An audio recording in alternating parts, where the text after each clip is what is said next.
নাহমাদুহু ওয়া নুসাল্লি আলা রাসূলিহিল কারীম আম্মা বা'দ ফাআউযু বিল্লাহি মিনাশ শাইতানির রাজীম বিসমিল্লাহির রহমানির রহিম ইয়া আইয়ুহাল্লাযীনা আমানু কুতিবা আলাইকুমুস সিয়াম কামা কুতিবা আলাল লাযীনা মিন ক্বাবলিকুম লাআল্লাকুম তাত্তাকুন সাদাকাল্লাহুল আযীম সূরা বাকারাহ আয়াত নম্বর 183 عن أبي هريرة رضي الله تعالى عنه أن رسول الله صلى الله عليه وسلم قال إذا دخل شهر رمضان فتحت أبواب الجنة وغلقت أبواب النار وصفدت الشياطين أو كما قال عليه الصلاة والسلام বুখারী আর মুসলিম শৰীফৰ হাদিস হয়।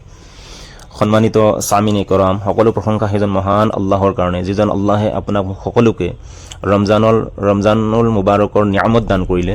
আৰু লগতে আপোনালোকৰ সন্মুখত যি আয়াত তিলাৱত কৰা হ'ল, যে আয়াতৰ খোলাসা হ'ল এনেকুৱা যে হে ইমানৱালাসকল, তোমালোকৰ ওপৰত ৰোজা ফৰজ কৰি দিয়া হৈছে যেনেকৈ তোমালোকৰ আগৰ উম্মতসকলৰ ওপৰত ফৰজ কৰি দিয়া হৈছিলে। তোমালোক পৰহেজগাৰ হৈ যোৱা। গতিকে বাহ্যিক দৃষ্টিত যদিও ৰোজা লঘনত থকাৰ নাম বা অনাহাৰত থকাৰ নাম হয় আৰু এই ৰোজা ৰখাৰ কাৰণে যি সাময়িকভাৱে কষ্ট অনুভৱ হয়, কিন্তু ইয়াৰ দ্বাৰা আমাৰ আভ্যন্তৰীণ হিচাপে ৰুহানী এটা ফায়দা বা উপকাৰিতা হাসিল হয়।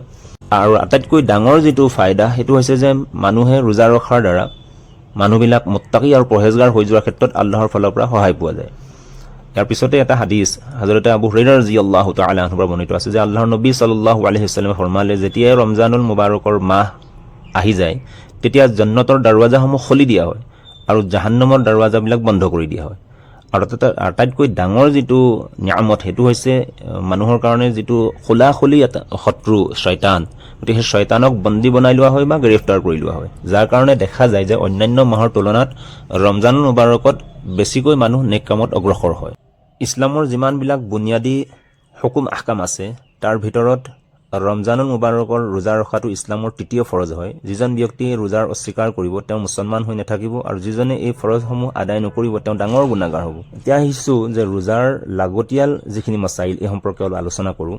প্ৰথমতে যিবিলাক বস্তুৰ দ্বাৰা ৰোজা ভংগ হয়, যেনে কাণ আৰু নাকত দৰৱ দিয়া, যদিহে মগজুত যোৱাৰ সম্ভাৱনা থাকে, ইচ্ছাকৃতভাৱে বমি কৰা, গৰগৰা বা কুল্লি কৰোঁতে ডিঙিলৈকে পানী দিয়া, লোবান, ধূপ ইত্যাদি বা উদ ইত্যাদিৰ ধোঁৱা ইচ্ছাকৃতভাৱে নাক বা ডিঙিলৈকে যোৱাকৈ লোৱা, পাহৰি পেলাই খোৱা পিয়া কৰাৰ পিছত ৰোজা ভংগ হৈছে ভাবি পেলাই ইচ্ছাকৃতভাৱে খোৱা পিয়া কৰি লোৱা, সময় থকা বুলি ভাবি সুবহ সাদিকৰ পিছত চেহৰি খোৱা, ইফতাৰৰ সময় হোৱা বুলি ভাবি ভুলবশতঃ সূৰ্যাস্তৰ আগতে ইফতাৰ কৰি লোৱা ইত্যাদি কামৰ দ্বাৰা ৰোজা ভংগ হৈ যায়।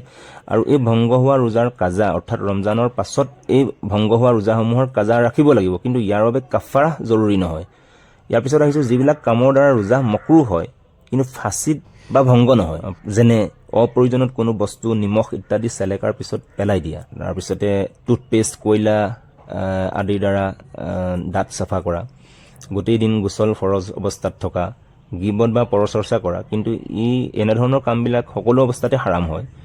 আৰু ৰোজাৰ অৱস্থাত কাজিয়া কৰা, মানুহ বা জীৱ জন্তুক অশ্লীল মন্তব্য বা অভিশাপ দিয়া, যিবিলাক কাৰণত ৰোজা ভংগ নহয় আৰু মকৰুহ নহয়, যেনে মিছৱাক কৰা, চুলি দাঢ়িত তেল লগোৱা, চকুত চুৰমা বা দৰৱ লগোৱা, সুগন্ধি লগোৱা বা গোন্ধ লোৱা, গৰমৰ বা পিয়াহৰ কাৰণে গোচল কৰা, প্ৰয়োজন হ'লে বেজী বা চালাইন লোৱা, পাহৰি খোৱা পিয়া কৰা, অনিচ্ছাকৃতভাৱে বমি হোৱা, শুই থকা অৱস্থাত এহতেলাম হোৱা। ইয়াৰ উপৰিও যদি কোনো ব্যক্তিৰ শাৰীৰিক অসুস্থতাৰ কাৰণে উপযুক্ত চিকিৎসকে যদি পৰামৰ্শ দিয়ে যে ৰোজা ৰখাৰ দ্বাৰা বেমাৰ বাঢ়ি যোৱাৰ সম্ভাৱনা থাকিব পাৰে, তেন্তে সাময়িকভাৱে সেই ৰোজা এৰিব পাৰিব, কিন্তু ৰমজানৰ পিছত সেইকেইটা ৰোজাৰ কাজা ধৰিব লাগিব। আৰু যদি ভৱিষ্যতেও সেই ৰোজা ৰখাৰ যোগ্যতা নাথাকে তেন্তে ইয়াৰ ফিদিয়া দিব লাগিব, অৰ্থাৎ এটা ৰোজাৰ পৰিৱৰ্তে এজন মানুহক দুসাঁজ খানা খুওৱা বা এটা সদকাতুল ফিতৰ আদায় কৰিব লাগিব। মুছাফিৰ ব্যক্তি অৰ্থাৎ যিজন ব্যক্তি ঘৰৰ পৰা 48 মাইল দূৰত যায় আৰু তেওঁৰ বাবে যদি ৰোজা ৰখাৰ কষ্ট হয় তেন্তে তেওঁ সাময়িকভাৱে ৰোজা এৰিব পাৰিব, কিন্তু ৰমজানৰ পিছত সেইকেইটা ৰোজা কাজা ধৰিব লাগিব।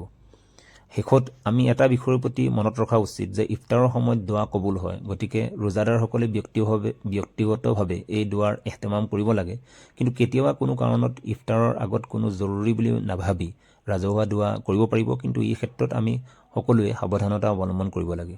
গতিকে আল্লাহ তবাৰক তাআলাই আপোনাক মোক সকলোকে যিখিনি কোৱা হ'ল শুনা হ'ল এইখিনিৰ ওপৰত আমল কৰাৰ তৌফিক দান কৰক। আমিন। আসসালামু আলাইকুম ওয়া ৰাহমাতুল্লাহি ওয়া বাৰাকাতুহু।